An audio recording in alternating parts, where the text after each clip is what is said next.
Goeiedag, welkom bij het Benami Spelcomputermuseum. We zijn hier bij de verzamelingen van Griet Titelaar, een wetenschapper, een bekende wetenschapper uit mijn jeugd. En dan praat je over de jaren 80, 90.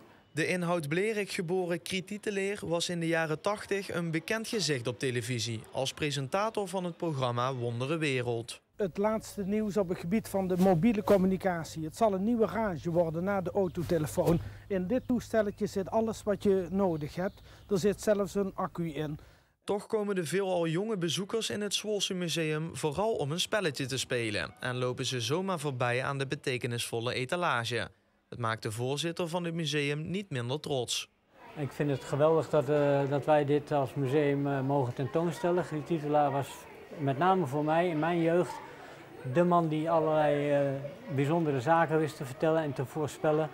En hier staat inderdaad een mooi plaatje van hem. En voor ons is het een eer dat wij deze collectie mogen tentoonstellen.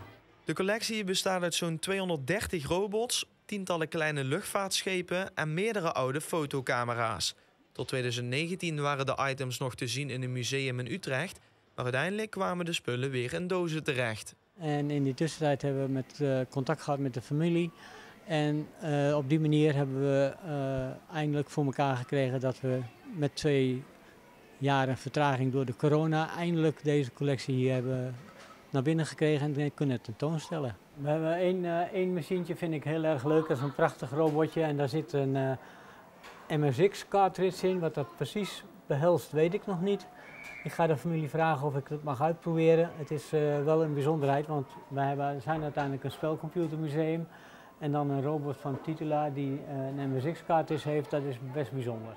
De collectie van de wetenschapper staat nu dus in een museum met tal van andere apparatuur. En je mag wel stellen dat het daar op zijn plek is. Want heel veel van de dingen die hier in het museum te bewonderen zijn dingen die hij waarschijnlijk al 30, 40 jaar geleden had voorspeld, nietwaar? Ja, er zijn een heleboel dingen die hij inderdaad voorspeld heeft. En met name glasvezel heeft hij ook voorspeld. En dat we daar nu bijna allemaal aan vastzitten, dat zegt eigenlijk genoeg.